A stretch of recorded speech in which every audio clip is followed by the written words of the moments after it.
आज हम लोग पढ़ेंगे किसके बारे में, प्रेजेंट परफेक्ट टेंस के बारे में। किसके बारे में पढ़ेंगे? प्रेजेंट परफेक्ट टेंस के बारे में। प्रेजेंट परफेक्ट टेंस का पहचान क्या होता है? जहां पर चुका है क्या आ जाए? चुका है। क्या आ जाए?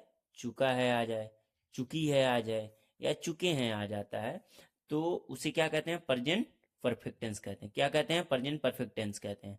पहचान इसका क्या होता है? चुका, चुकी, चुका, चुकी, चुके आ जाता है तो उसे प्रेजेंट परफेक्ट टेंस कहते हैं। क्या कहते हैं? प्रेजेंट परफेक्ट टेंस कहते हैं। क्या लास्ट में आएगा? चुका है, चुकी है, चुके हैं, ये सब आ जाते हैं लास्ट में, तो उसे प्रेजेंट परफेक्ट टेंस कहते हैं। जैसे सिंगुलर सब्जेक्ट के साथ किसका यूज करेंगे? हैज का यूज करेंगे। किसका यूज करेंगे? हैज का यूज करेंगे। सिंगुलर सब्जेक्ट के साथ हैज का यूज करेंगे। सिंगुलर सब्जेक्ट क्या होता है? जैसे ही हो गया, सी हो गया, इट हो गया, नेम हो गया। और सब्जेक्ट क्या होता है? जो काम करता है वही सब्जेक्ट हो गया।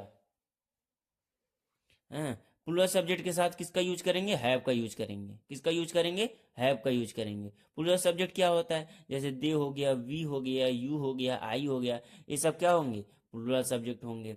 हाँ, सब्जेक्ट क्या होता है? जो काम करता है, जो काम करता है वह क्या हुआ? सब्जेक्ट हुआ। अब चलो इसका हम फार्मूला पढ़ लेते हैं ना। फार्मूला पढ़ेंगे। किसका फार्मूला पढ़ेंगे? प्रेजेंट परफेक्ट टेंस का अफर्मेटिव सेंटेंस का फार्मूला पढ़ेंगे। किसका फार्मूला पढ़ेंगे? प्रेजेंट परफेक्ट टेंस के अफर्मेटिव सेंटेंस का फार्मूला पढ़ेंगे। इसका फार्मूला क्या होगा? सब्जेक्ट हो जाएगा, उसके बाद हेल्पिंग वर्ब या हैज लगेगा या हैव लगेगा। हैज किसके साथ लगेगा? है सिंगुलर सब्जेक्ट के साथ। सिंगुलर सब्जेक्ट क्या होंगे? ही, सी, इट, नेम आ जाए तो सिंगुलर सब्जेक्ट होंगे। हैव किसके साथ लगेगा? जो प्लूरल सब्जेक्ट। प्लूरल सब्जेक्ट क्या है? दे हो गया, वी हो गया, यू हो गया, आई हो गया, ये सब क्या है? Plural subject. भी उसके बाद क्या यूज करेंगे? V3, वर्ब का थर्ड फॉर्म। वर्ब का किसका फॉर्म? Third form. कौन सा फॉर्म? Third form. उसके बाद क्या करेंगे? ऑब्जेक्ट। क्या? ऑब्जेक्ट। जैसे अब जैसे एग्जांपल सॉल्व करते हैं। जैसे राम भोजन खा चुका है। राम भोजन खा चुका है। कौन भोजन खा चुका है? कौन क्वेश्चन करने पे हमें क्या मिलता है? सब्जेक्ट। हमने ये सब पहले बताया है। कौन क्वेश्चन करने पे सब्जेक्ट मिलता है? कौन? इसमें सब्जेक्ट कौन है? राम। तो राम हम लोग सिंपली लिख ले रहे हैं, राम। ठीक। उसके बाद राम सिंगुलर सब्जेक्ट के साथ किसका यूज करेंगे? हैज या हैव? हैज का। किसका? हैज का। किसका यूज करेंगे? हैज का। उसके बाद थर्ड फॉर्म, यानी कि राम क्या कर चुका है? अगर हमें वर्ब को खोजना हो तो हमें क्या किसका क्वेश्चन करना पड़ता है? यानी कि करता क्या कर रहा है? यानी खा रहा है ना। राम क्या कर चुका है? खा चुका है। राम ईट।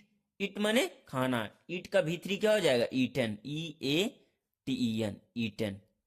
ईटन क्या होगा? ईटन। क्या खा चुका है? हमें ऑब्जेक्ट को पता करने के लिए क्या कौन सा क्वेश्चन करना पड़ता है? व्हाट का और हुज का क्वेश्चन करना पड़ता है। किसका क्वेश्चन करना पड़ता है? व्हाट एंड हुज का।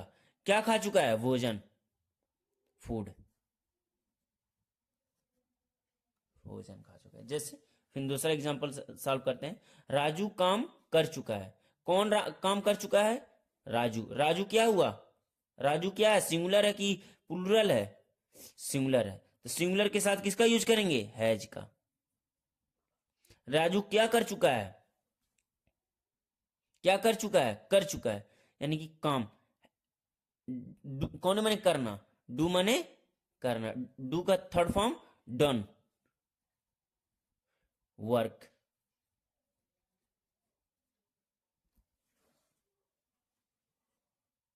Raju has done work. Raju has done work.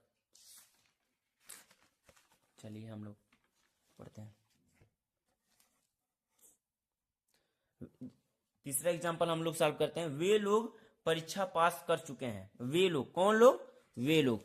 तो वे का अंग्रेजी दे। वे का अंग्रेजी दे।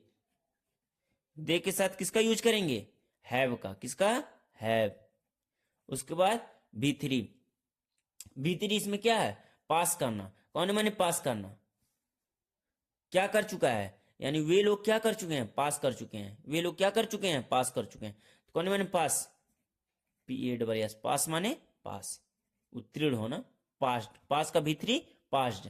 क्या पास कर चुके हैं? परीक्षा, यानी कि एग्जाम। एग्जाम माने परीक्षा। ओके।